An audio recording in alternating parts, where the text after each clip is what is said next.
Hi, my name's Kathy Millett, and this week we're looking at some quick and easy wins so you can take a building like this, which is just a built up, ready-made building, and turn it into something that looks 100 times better.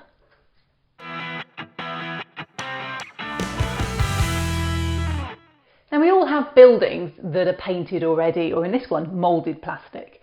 And you've got a choice, you can repaint them from scratch, but there's a lot of work in here, and I don't really want to mask it, I don't really want to have to do all that kind of stuff. And actually I've got all these decals on here, so I'd like just to make it look a little bit better without a huge amount of work. And that's more or less what I did with this building here. This was also a built up, and it had quite boring looking walls, so I added some different watercolours. I weathered the signs a bit, I did something to the roof, and I did add in some extra details. So I'm going to show you how to take this very simply to something looking a heck of a lot better.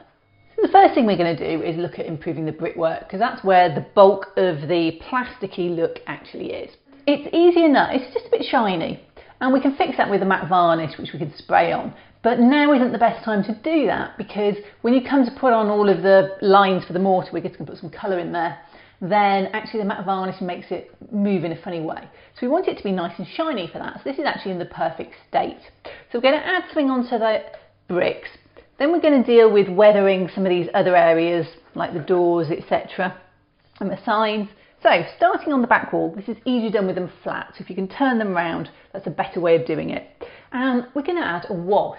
Now a wash, best in enamel because they flow better and they sit in the gaps better. But a wash is basically a very thin paint, and you can make them yourselves out of enamel or you can buy them. These are Mig production washes that have been out of production for years, but they've just started supplying them again, so you may see them coming through. But so many different suppliers do washes, it's not a problem. And I like a kind of mid-brown for this. Now this is the fun bit. You get a brush and you splosh it all over. And because it's an enamel wash, it sinks into all the crevices, and eventually it will run off those top highlights and just sink into the lower areas, and it will define everything beautifully. And it's great for mortar, which we just want in the low lines. At this point I'm also just going to do something on here just so it's got a little bit of colour on it. Right, and then you can just go around and smooth out any bits that are looking a bit manky. Now you will find that things flow onto the horizontal surfaces and you get them sitting there, and that's okay. That's what you're expecting at this point. But if it's building up in places you don't want it, it's actually building up on the edge of the window or something, you can just use a bit of a tissue and take it out. To this point, everything's just sitting there and it's all a bit, this looks a bit manky, doesn't it? And it will dry much better, trust me.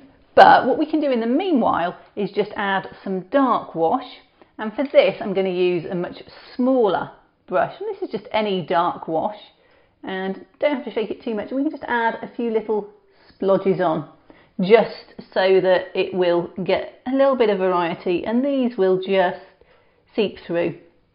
You can see they're seeping already, and you might like to be a bit scientific about it and put it just under the top or something. And if it feels like it's a bit much, add a different colour, like a brown or something, and keep adding colours until you get to a happy medium. And if you don't shake them as much, they're not as strong.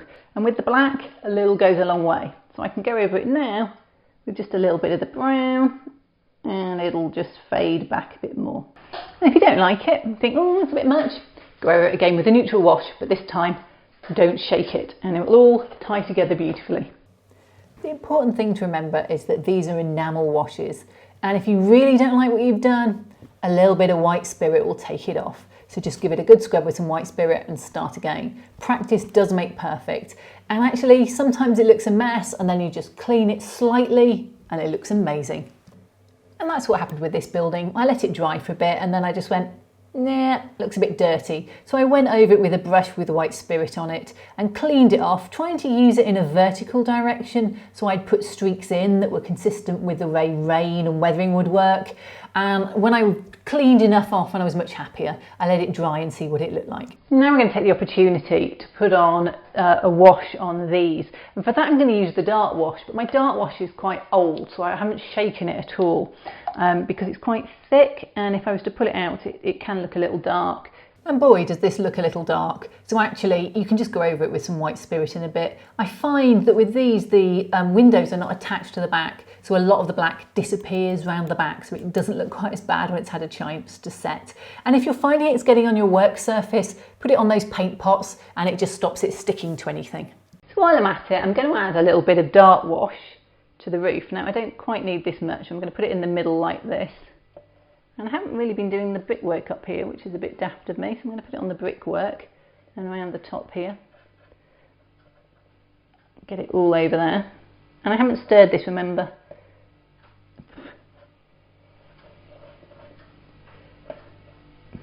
And then a little bit more along here, and then I'm just going to use the white spirit to make it flow everywhere, because it doesn't need to be this dark. So it's dried. It's actually dried for a week or so, probably 2 weeks, because I got my new 3D printer last week and spent the whole weekend playing on that. But it just looks a bit dirty now.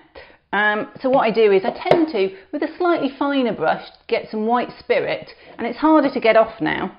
And I just try and put in some more sort of smaller streaks, just to clean up the faces of the bricks perhaps a little bit more, and to give it just a little bit more texture.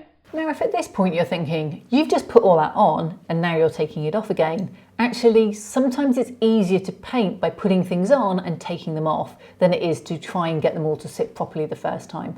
So in this technique, I'm actually quite a fan of putting a little bit too much on and then just taking it back down. It's actually an easier technique to do. Now here I'm streaking upwards because actually the top isn't as dark as the bottom, and that's the direction I want it to go. So don't always streak in the same direction. Streak out from your stain to wherever you want it to go. And when you have funny sort of patterns like this, just smooth them back out again. These things happen and they don't look too realistic. Sometimes I find the thicker brush is just a bit stiffer and does a better job, but leaving the white spirit on for a minute will let it soften up a bit. If you're finding it's not shifting because this has been dried a while, just turn this brush around, but it does give bigger streaks. Now whilst we're on the signs, I'm going to take a really diluted, almost the stuff that I'm pulling off here is enough, and just draw it over these so they're not stark white. And this is really pale. So if you're going to use it fresh, because you're not really doing the size like this, what you need to do is get something like a dark wash and reduce it and reduce it and reduce it so there's hardly any colour in it, because this is white and you don't want it to look too dirty. I'm going to get some just neutral wash, just a neutral brown, and I'm going to use my really thin brush, and I'm not going to shake it that much. If you don't want to make them too dark, just don't shake them as much. And I'm just going to put a few streaks down on. Always make sure that these go vertical to the building. You know, all these streaks need to be lined up, and if they're not, just re-streak them a little bit straighter. So next up we're going to do the windows. Now I don't think a car showroom has particularly dirty windows, so I'm just going to do a little bit of scum around the bottom. And for that I'm going to use Rain Marks, which is another Mig Productions, and it's a pale, whitey, dirty grey, very dilute. You don't want to put a huge amount of colour on here. And again, I'm just going to feed it into the edges where they probably wouldn't clean as much. So the top windows are probably worse than the inside sort of lower ones. And I'm just going to touch it into here and let it run along into these windows. You can go over the whole window. I find this is when you sometimes need to build layers up. So you don't want to overdo it. I mean, you can just take it off with white spirit again if you do overdo it. It's like most of this stuff, nothing's ever permanent. And then I'm just going to wipe it away in the middle where they probably would have cleaned it with a bit of cotton bud. I don't think anyone would clean these, so I'm going to put a lot more in so that they just look dirty.